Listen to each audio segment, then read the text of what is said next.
Salut tout le monde, j'espère que vous allez bien. Alors depuis quelques temps, il y a des nouvelles, un petit peu des rumeurs aussi qui circulent sur les groupes Facebook dédiés à l'immobilier et sur le net d'une manière générale par rapport au Haut Conseil à la stabilité financière qui recommande de durcir les conditions d'accès au crédit immobilier.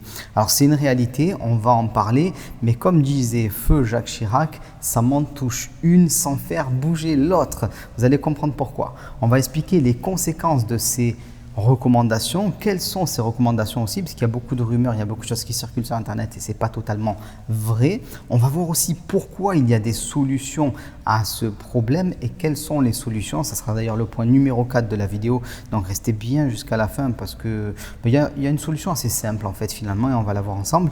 Et aussi, je vais vous expliquer pourquoi je suis content que le HCSF vienne faire ces recommandations-là. Alors dans un premier temps, ce qu'on va voir ensemble, c'est quelles sont les véritables recommandations? Parce qu'on entend beaucoup de choses sur Internet. En fait, il y a deux recommandations principales. La première, dans le cadre donc, des prêts immobiliers, c'est de ne pas dépasser 33% d'endettement. C'est-à-dire que si la banque te prête, elle est censée vérifier que tu n'es pas endetté à plus de 33%. Alors ça veut dire quoi? C'est-à-dire que si tu as 1500 € de revenus, tu n'es pas censé avoir plus de 500 € par mois de mensualité bancaire. Donc c'est assez simple. Mais effectivement, à ce petit jeu-là, on se dit, bon, ben, ça commence à être délicat de faire des investissements immobiliers parce qu'avec 500 € par mois de mensualité, grosso modo, on peut emprunter entre 100 et 120 000 €. Donc, ce n'est pas forcément des sommes folles. Et dans beaucoup de marchés immobiliers, on risque de se retrouver bloqué assez rapidement. Premier point. Deuxième point, ne pas faire de financement supérieur à 25 ans. Donc ça, ce sont les deux points qui sont réels, véridiques, ce sont bien des recommandations qui ont été émises. Alors comprenez aussi le terme recommandation, c'est important, on va y revenir un peu plus tard. Après, il y a eu des rumeurs, beaucoup de rumeurs, notamment sur les groupes Facebook, parce que les groupes Facebook, c'est vraiment super, puisqu'on peut échanger avec pas mal de monde, mais il y a beaucoup de personnes qui disent aussi n'importe quoi, et il faut y faire très attention. Donc, première rumeur qui circule, c'est qu'il ne serait plus possible d'obtenir des financements à 110%. Voilà. Alors ça, c'est totalement faux. Peut-être certaines banques vont se réfugier derrière ces recommandations pour ne plus vous prêter à 110%, mais c'est totalement faux. Il n'y a pas de recommandation en ce sens. Et deuxième rumeur qui circule, qui serait dramatique si elle devait être appliquée, c'est ne pas dépasser 7 ans de revenus en encours bancaire. Ça veut dire quoi? C'est-à-dire que si tu gagnes 20 000 € de salaire par an, mais en théorie, on ne pourrait pas te prêter plus de 140 000 €. Et là aussi, c'est pareil, on se rend compte que, bon, ben, ok, avec 140 000 €, on peut peut-être faire un investissement, mais un deuxième, ça commence à être compliqué, et ainsi de suite. Donc, cette rumeur-là, de toute façon, n'est qu'une rumeur, c'est pas vrai. Bien sûr, certaines banques, certaines agences qui sont un peu frileuses pourraient se cacher derrière les recommandations pour ne pas vous financer, mais c'est un prétexte, ce n'est pas la réalité. Donc, on a dit qu'il y a deux recommandations et c'est important d'avoir ça en tête pour ne pas se laisser déstabiliser, notamment quand on doit aller en banque. Donc, maintenant, la question c'est, est-ce que c'est la fin du game? Voilà, on va parler que des 33% et des 25 ans. Est-ce que c'est la fin du game? Est-ce qu'on ne peut plus investir en immobilier? Est-ce qu'on ne peut plus démultiplier les investissements immobiliers? Alors, premièrement, cette histoire de 25 ans, ne pas dépasser 25 ans au niveau des crédits immobiliers. Moi, je dis merci. C'est une bonne nouvelle. Pourquoi? Parce que si tu as besoin d'emprunter sur plus de 25 ans ou même sur 25 ans, c'est que ton investissement immobilier, il est pourri. Voilà, tout simplement. Si tu as besoin d'emprunter sur 25 ans pour faire un investissement immobilier qui te génère du cash flow tous les mois, c'est qu'il est pourri, il n'est pas assez rentable de manière intrinsèque et ce n'est pas étendre la durée du crédit qui va faire de ton investissement un meilleur investissement. Donc ça, c'est très important de le comprendre. Donc il reste un seul vrai sujet, c'est les 33% d'endettement. Ça, c'est un vrai sujet. Parce qu'effectivement, si on est bloqué à 33% d'endettement, c'est-à-dire que si on n'utilise pas la règle de calcul de l'endettement différentiel, assez rapidement, on pourrait se retrouver bloqué. Mais pas tant que ça. On va voir 4 points très importants. Premièrement, les banques sont des entités commerciales qui se font une guerre acharnée. Elles vont faire l'effort d'attirer les meilleurs profils et elles auront besoin d'attirer les meilleurs profils comme toujours. Alors les meilleurs profils, c'est quoi? Il y a deux types pour être meilleur profil. Grosso modo, plus vous avez de revenus, plus vous êtes dans la case bon profil, ça c'est clair. Et ceux qui vont faire des investissements qui sont bien ficelés. Parce que avoir un revenu correct, mais faire un investissement vraiment mal ficelé, souvent ça amène aussi à ne pas obtenir de financement. Donc si vous savez faire de l'investissement rentable, vous serez toujours financé en banque, même avec cette règle des 33%. Pourquoi? Parce que si votre investissement est vraiment très rentable, votre taux d'endettement n'est pas censé augmenter tant que ça. Il peut même éventuellement diminuer dans certains types d'investissements. Donc ça, c'est le premier point qu'on pourrait décliner en un point bis, j'ai envie de dire. 33%, c'est pas la mort non plus. Moi, quand j'ai commencé mes investissements immobiliers, j'allais dans des banques qui appliquaient cette règle-là. Et j'ai fait mes 15 premiers investissements immobiliers avec cette règle. Donc, 15 investissements immobiliers, c'est plutôt correct en appliquant cette règle-là. Donc, ça veut bien dire qu'il est tout à fait possible de faire de bons investissements et de multiples investissements avec cette règle des 33%. Donc ça, c'est cool. Deuxième point, très important, la règle des 33% n'est pas une règle absolue. Voilà, si tu as 33,1%, on ne va pas tout d'un coup arrêter de te prêter de l'argent. C'est une première chose. Et même si tu as 34%, 35%, on peut encore te prêter.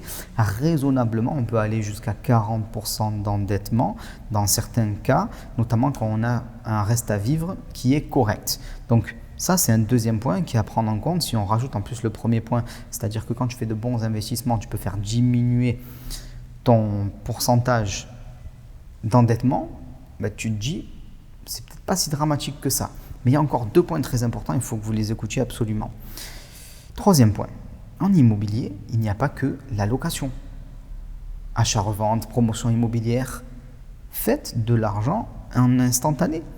Vous achetez, vous revendez, vous gagnez de l'argent. Quand vous allez avoir plus d'argent sur le compte, on vous prêtera. Règle des 33% ou pas. Si vous faites un bon achat-revente, demain vous générez 50 000 euros, voire même 100 000 euros, c'est tout à fait possible. Vous aurez la possibilité d'emprunter plus juste après cet investissement qui a été fait sous forme d'achat-revente. Donc ça, c'est un premier point. Deuxième point, vous avez aussi la sous-location. On n'est pas obligé de passer uniquement, exclusivement par les banques. Voilà. Donc on peut faire de la sous-location et obtenir donc des biens immobiliers qu'on peut exploiter sans prendre un euro à la banque. Bon, ça c'était un troisième point un petit peu, mais je voulais, qui sort un peu du cadre, si on veut, de cette recommandation-là. Mais je voulais vous en parler. Pourquoi? Parce que je le dis toujours, pour être bon en immobilier, il faut être un bon généraliste. Si tu sais faire qu'une seule chose, exemple de la colocation, et tu utilises toujours les mêmes modes de financement, ainsi de suite, le moindre changement va te perturber. Si la colocation demain ne fonctionne pas comme c'était le cas avant, ainsi de suite, tu vas être perturbé. Dernièrement, on a eu quelques secousses au niveau de la location de courte durée par rapport à l'épidémie de Covid. Toutes les personnes qui n'avaient pas prévu ça, qui n'avaient pas diversifié leur patrimoine, ainsi de suite, elles se sont retrouvées embêtées. Voilà. Donc ça, c'était un troisième point, un petit peu à côté, j'ai envie de dire. Et le quatrième point, c'est le plus important. Il faut bien comprendre que cette recommandation vise à protéger les particuliers. La réglementation des particuliers et la réglementation des pros n'est pas la même. Par exemple, quand vous signez un compromis en tant que particulier, vous avez un certain nombre de jours pour pouvoir vous rétracter. Ce n'est pas le cas si vous faites ça avec une société professionnelle, donc avec une SCI à l'IS par exemple. Vous n'avez pas cette garantie-là. Et donc toutes ces recommandations s'appliquent aux investisseurs particuliers. Et c'est à nous de passer de ce statut d'investisseur immobilier particulier qui enchaîne les investissements en LMNP très souvent. Donc c'est une manière d'investir qui est assez bâtard si on veut et qui est vraiment faiblarde, j'ai envie de dire, parce qu'elle ne résiste pas dès qu'il y a des changements de loi. C'est le cas en cours, il y a beaucoup de modifications au niveau du statut LMNP, du statut LMP. Donc toutes les personnes qui ont misé là-dessus, elles sont en train de se faire balayer. Donc il faut passer en immobilier professionnel, j'ai envie de dire. Il y a beaucoup de méthodes, il y a beaucoup de possibilités de créer des sociétés. Et c'est à partir de là aussi que vous allez vous sortir de cette recommandation qui, pour moi, est vraiment intéressante. Effectivement, les particuliers, je dirais, n'ont pas à empiler des investissements immobiliers, en tout cas quand ils ne sont pas formés. Et ça, c'est très important parce que beaucoup de gens font n'importe quoi. Bon, ils ont un peu compris le système LMNP, ok, super, ils achètent plein de biens immobiliers avec des meubles dedans, c'est cool. mais souvent ils s'endettent beaucoup trop, ils font pas les choses correctement, ils n'ont pas les bons véhicules, notamment les bonnes sociétés pour porter les investissements, ainsi de suite, et c'est vraiment pas cool. Donc vous devez passer du statut d'investisseur particulier à investisseur professionnel et arrêter d'empiler ces biens immobiliers, LMNP, tout ça, dans ce statut qui est vraiment très menacé.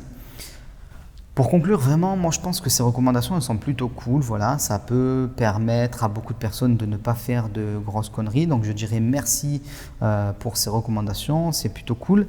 Après, il faut bien que vous compreniez une chose.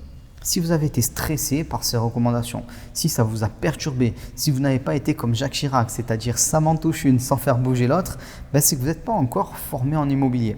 Normalement, l'information, vous aurez dû la digérer facilement. Ah bon, il y a cette recommandation, ok, mais c'est pour les particuliers, tout va bien, bam bam, et ça n'aurait pas dû vous stresser. Donc c'est-à-dire que vous avez besoin de vous former encore un peu plus, et je viens de créer une nouvelle formation, donc c'est tout nouveau, elle a été créée en juillet 2020, donc ça vient de sortir. Donc c'est les 7 étapes pour commencer l'immobilier ou accélérer la croissance de son patrimoine. Donc ça vous concerne si vous êtes investisseur immobilier. Vous allez aussi obtenir un séminaire gratuit pour découvrir les différents modes d'investissement qui sont intéressants en 2020, comment créer sa stratégie. Voilà, on voit pas mal de choses. Et en plus de ça, vous aurez la possibilité d'accéder en avant-première à une nouvelle formation que je suis en train de créer en ce moment même. Donc elle est aussi gratuite, c'est 5 heures de formation immobilière.